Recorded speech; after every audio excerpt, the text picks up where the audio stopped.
Hey everyone. So here I am again, and I feel like I'm always saying sorry for background noises, but this time I'm in my room and the heater is the loudest back here. And Alicia's home, which is why I'm recording in my room. Before I want to say what I got on here to say, I have to just say first, if anybody is watching this season of The Voice where Reba McEntire is, and this is in America, if you're watching, I can't believe I said that, if you're watching The Voice with Reba McEntire replacing Blake Shelton, I just need to say this out loud. I don't care if nothing ever comes of it, because it won't, but she needs to stop telling people to make eye contact with the fucking audience in order to engage them. And I swear, every episode, this bitch is like, oh, you gotta make eye contact, you gotta make them feel it, you gotta look at them, open your eyes. And I'm just thinking, no, maybe that's how things used to be, but you don't need to be making eye contact with the audience for them to be engaged. First thing that comes to mind is Tegan and Sarah. They almost always sing with their eyes closed. And I don't feel like I didn't enjoy the experience when I had gone to shows. So, plus blind people. What's that that opera singer, Andrea Bocelli or something? Or maybe, I don't know. There was there's people who sing who are blind. They can't make eye contact. You're saying that. What are you saying about that, Reba? That's annoying. Anyways, sorry, I had to say that out loud. I am back on here. I just recorded earlier this morning, and I'm back on again because if I don't record this, I'm not sure if I'll be able to record this week, and because there's been times where I've wanted to do an episode, but I couldn't do it. I couldn't make myself do it. You know what I'm talking about? Just those things where you want to do it, but your mind and your I don't know, autism is no. So just in case I can't or whatever the rest of the week. Anyways, so, I am so happy that I had a surprise hysterectomy last year. And I say surprise because when I woke up, it was surprise. I knew it was a possibility, but I didn't actually think I was going to get one. And, with all of these feelings and emotions and stuff that I talk about, I feel if I still had all my parts, I would be a fucking raging monster, because I was just not nice when, especially around that time of the month. I just was not nice when I got irritated or I guess what I'm trying to say is I get over stuff a lot quicker now. And I think it's a combination of knowing I'm autistic, but also just not having all those hormone shits, not shits, but all that stuff that makes you bloaty and fucks with your brain. And I don't have that. So I don't know. So I'm lowering my voice because Alicia starts class in 5 minutes and she's out in the living room. But I don't like being overheard, even though I'm back in my bedroom. Not that she's listening. I'm saying all of these weird things out loud because some of you probably need to hear them. When I was first looking for podcasts or whatever, I was looking for people to say shit that I've always done and thought, but had never thought that anybody else had. So Alicia gets home from work and she's like, do you want to do Instacart? And I said, yes, I do. Because anytime I don't have to go to the store, I mean, if it's not Walgreens, if I don't have to go grocery shopping, then I'm not going to do it. And Instacart is lovely. So we were doing Instacart.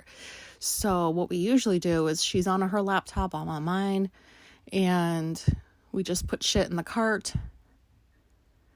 And we order it. So she's down in the living room with her laptop. I bring mine out there. Now, I should back up. Sorry that I'm all over the place. I'm really trying to make this a way shorter episode. I think I talked about a month or two ago. I think I mentioned that we went to the furniture store to get like chairs to sit in. So that we were in like a shared space and we had like, I don't know what I really should not be talking out ever again. But anyways, so we went to the furniture store.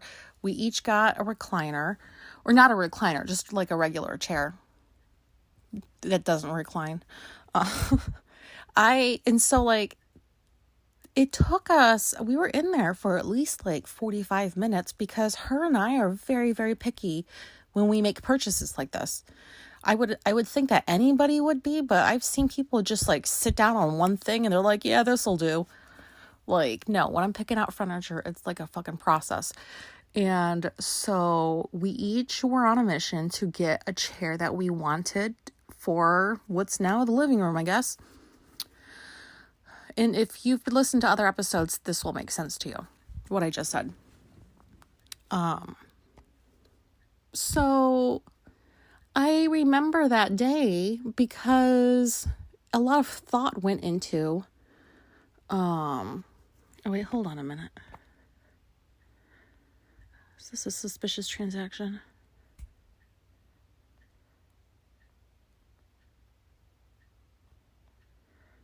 Sorry, you're probably like, what the hell's going on here? She sounds like she's wacko.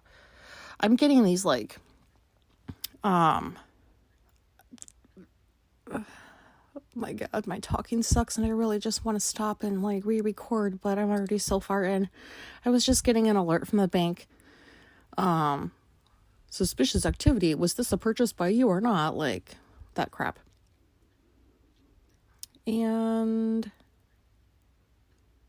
so where was I? So yes, so we were at the store that day and I sat in so many chairs because it had to be the right one. And like every time I buy furniture, I know as soon as I sit down that that's the piece I'm going to get.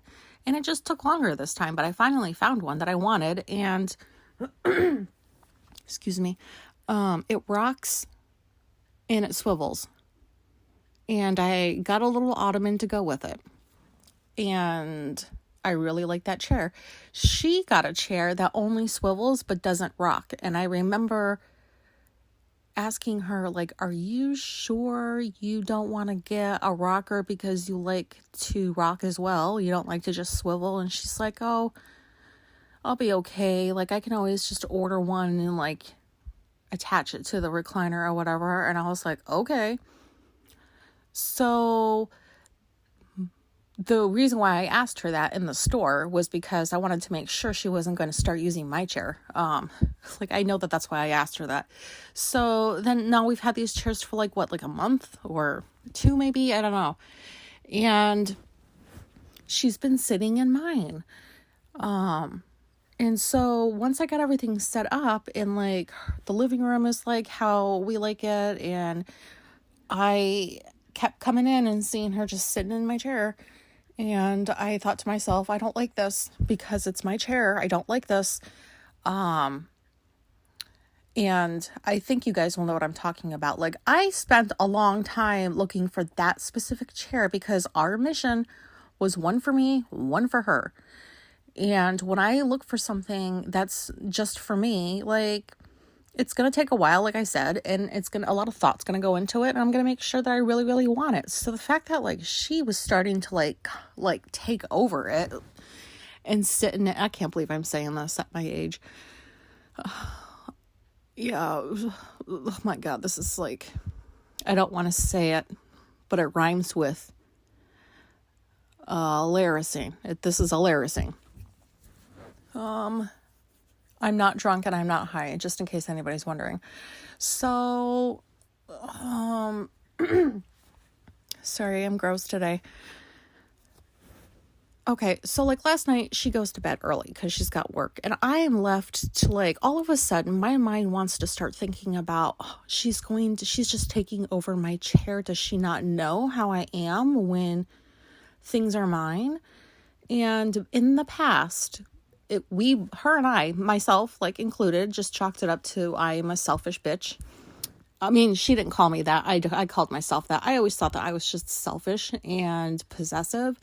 And what's mine is mine and what's yours is mine. Like, that's how I've always been. And so now autism comes into the picture. And now with this new awareness, it's not new really anymore, but it feels new whenever I'm able to connect some stuff. So, I forgot what I was talking about. Oh my God. Chair. I'm so sorry, guys. I don't know what I was talking about. Something about the chair. Oh, okay. So I was like thinking about in my room last night, I was like, how can I approach her about this? Because in the past, if I would have said like, hey, I don't like that you sit in my chair, it never went well. Like stuff like that never went well because I just come off as very selfish. And now I know I'm not really trying to be selfish. I don't feel selfish. The thinking behind like what ended up happening was I just basically ugly cried about a couple hours ago because she was turning my chair into her chair, and her chair was right next to my chair and it was empty because she was not sitting in it like she should have been. And so she gets home and I'm like, I'd like to talk to you about something, please. And so we sat down. She sat in my chair and I sat in her chair. And I explained to her, I was like, I kind of am not liking the fact that you're sitting in my chair all the time. And the conversation pretty much went how I thought it was going to go. Sorry, I can't help. I'm going to try to end this soon. Oh God. Now there's a cat in here. Why do we have so many cats? What was I saying? I'm just assuming I'm talking to myself by now because I'm sure everybody's clipped off because they don't know what they tuned in for. So I'll just keep talking to myself. And so I explained to her I didn't like that she was in my chair. And she's like, why are you being so possessive? And it was when she said that I started getting upset because we've had this conversation before about other things that like, it's mine. And I've explained to her since I found out that I'm autistic, I've explained to her, this is why. Now I know why I'm like this because I didn't before and I do now. But in the moment during the conversation, it didn't seem like she really was understanding me in the way that I was hoping she would. I mean, I kind of figured the conversation would go where, like, she would be like, why are you being so possessive? And, like, what's the big deal? It's just a chair. Like, I don't get it. And, like, and we were doing Instacart sitting there next to each other with a laptop. So I just, like, took my laptop and I was like, I'm going to go into my room and add shit to this grocery list. And you can add it from there. And that's that. And so I came into my room and I sat down and I was like, oh, no. I can't just let this fester because we just got done with an argument and, I don't want to make things worse. So I went back out there and no, I didn't go up to her immediately. I went out there and I acted like a child because the trash can and the recyclable bin has to go down tonight because trash pickup is tomorrow. And we forgot it last week. So I was like, I'm going to go out there and do the trash and I don't need your help.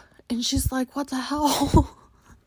Like, oh my gosh, I don't know. Like I'm inhabiting the mind of like a child or something when I'm acting this way. And so I just stood at the door and she's like, why are you upset like this? And I was like, because you don't understand why I don't want you in my fucking chair. And she's like, okay, try to explain it to me again. And because I want to understand. So I felt a little bit better, even though like I'm tired of having these conversations over and over and over again, because if you're working on yourself, you know that like before, like, how do I word this? Oh my God, I don't know how to word things properly. Like when you engage in the same behavior after you find out, like after you've worked on yourself or you've had some clarity or whatever, and you engage in the same behavior, you know that your motives are different. You know that your thinking is different, but you know that despite all of that, the other person who's going to witness this behavior or be on the receiving end of it isn't going to view it in a different way. Because you like, you're, you know, like when you're the same for so long and then all of a sudden, like you start working on yourself and you change things, it takes a while for other people to catch on. And I know that, but it doesn't make it any less frustrating. So I know that's why I have to keep having these conversations with her, because this is all brand new to her too. And I need to be more patient with that. But like, I just started bawling. I ugly cried and I was like, this is my chair. Like that whole day, did it not mean anything to you? I was like, it was a whole process. It was a whole thing. Went there, we tried out all these different chairs, and I was like, I'm sorry that I am not like just somebody who doesn't give a shit about stuff like this, or it doesn't bother them that much. Like, you know, trust me, I wish I wasn't like this, but because I am, I have to figure out how to deal with it. And so you're going to have to figure out how to deal with it too. And, and plus I was like, you know, you keep sitting in my chair. When I go to sit in it, it's not going to feel the same way it did at the store. Like when I bought it, because your ass has been in it day after day after day, and it's not my ass. So it's going to feel different when I sit on it. I don't know. So I think she kind of understood more toward the end. And I told her, I was like, do you think I want to sit here and like cry over a goddamn chair at 40? Like at 40 in life? No, I don't want to be this adult crying because somebody is sitting in my chair. Like, this is so stupid. I know, but I can't help it. It really bothers me. It like is the biggest issue. Like the smallest thing seems so big to me sometimes. Actually all the time, just about. And so I was like, you know, if you just like, I don't know, I was just being ridiculous. I was like, you're gonna have to say that this is your chair now for me to like not be attached to it anymore. And then I was like, but then when I come out to the living room, I'm gonna be so sad that that's not my chair anymore. I'm not gonna want to sit in her actual chair, so I'll just sit on the floor. Like, this is the childish thinking that I engage in that still pops up for me.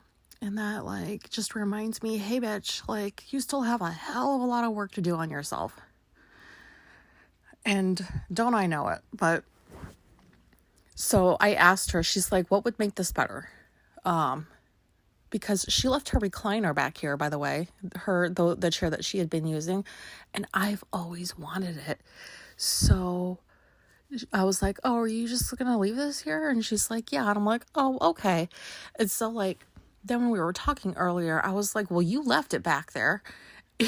Like, as if like I didn't want it back there, because I was like, you know, we could just switch and like I could take my chair and like you can have your recliner. But then I thought to myself quietly inside my head that I don't want to like have my living room chair in the bedroom, because that one doesn't recline and I want to be able to recline, or in my, not bedroom, my room, whatever.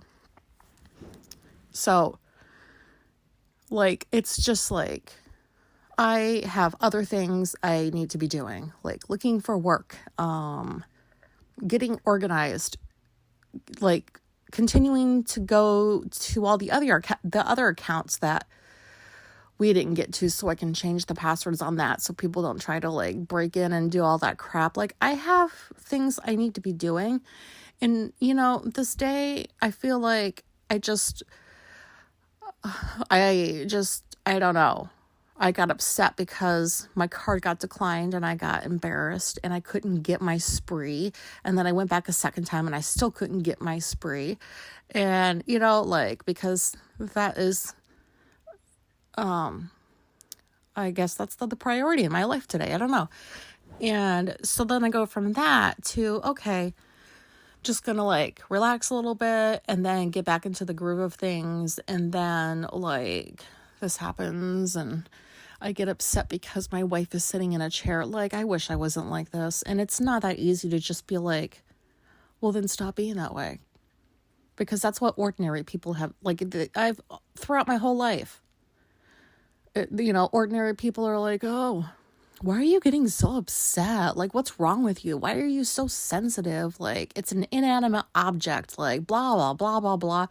And every word that came out of their mouths hurt. It cut, because it's just people invalidating you all the time and not really wanting to stop and understand or be a nice person. You know what I mean? And like, I'm not talking about Alicia with this. I'm just talking about like throughout my life, you know, because she's not mean about it. But yeah, so she said, what would make this better for you? And would you like to switch the chairs? And I said no. I didn't tell her why, but I said no. And I said, if you could give me a timeline on when you're going to order this part, like, because she's got to measure it, she's got to go order it, then she's got to like put it together or whatever. I was like, I need to know, like, you need to give me a time for when you're going to do this. And she said 2 weeks. And she's like, is 2 weeks okay? And I was like, yes.